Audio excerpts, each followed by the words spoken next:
हम डॉक्टर के इंतजार में 2 घंटा बैठ सकते हैं, लेकिन अल्लाह के सामने 5 मिनट नहीं बैठ सकते। बड़ी अजीब बात है। डॉक्टर के कहने पे हम हलाल चीज भी छोड़ देते हैं, लेकिन अल्लाह के कहने पे हराम चीज भी नहीं छोड़ते। क्यों? क्योंकि हमने अल्लाह को पहचाना ही नहीं।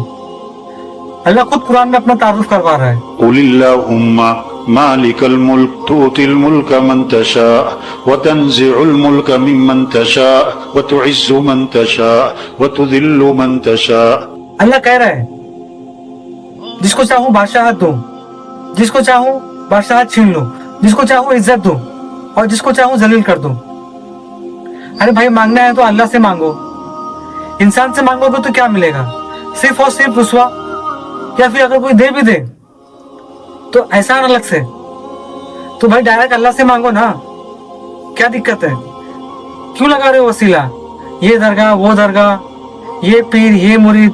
नौज़ बिल्लाह, अल्लाह कभी चीज के लिए माफ नहीं करेगा। अरे मांगना है तुम डायरेक्ट अल्लाह से मांगो ना।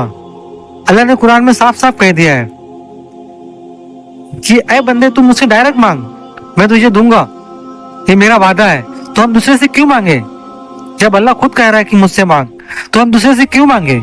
लेकिन हम डायरेक्ट अल्लाह से भी तो मांग सकते हैं। तो मेरे भाई, अगर मांगना है तो डायरेक्ट अल्लाह से मांगो। अल्लाह ही हमारे गुनाह माफ करेगा। एक बार आप तौबा तो करो। दिन भर में हम कितना गुनाह करते हैं, शायद गिनती भी नहीं है। मैं खुद कितना गुनाह करता हूँ, मुझे खुद नहीं पता। लेकिन अल्लाह बड़ा रहीम है, बड़ा करीम है, वो माफ करने वाला है। उससे तन्हाई में बैठकर एक बार बातें तो करो। अल्लाह की कसम, आपकी किस्मत बदल जाएगी। तन्हाई में और अंधेरे में, देखिए, तन्हाई और अंधेरे में दुनिया में कोई आपकी नहीं सुनेगा, लेकिन अल्लाह जो है वो दुनिया बनाने वाला है। एक बार फरियाद तो करो। जब फरियाद करोगे फिर देखना अल्लाह आपकी किस्मत कैसे बदलता है। ऐसा मेरा मानना है। ऐसा कई बार मेरे साथ हुआ है। मैंने जब भी अल्लाह से तन्हाई में मांगा है ना, तो उसने दिया है। जो सोचा है ना दिल में, अल्लाह ने दिया है। बस ये है कि 4 पैसे का फ्लैट नहीं दिया, लग्जरी कार नहीं दिया। उसका भी समय आएगा, अल्लाह पाक उसको भी देगा, और जब देगा ना तो बेहिसाब देगा।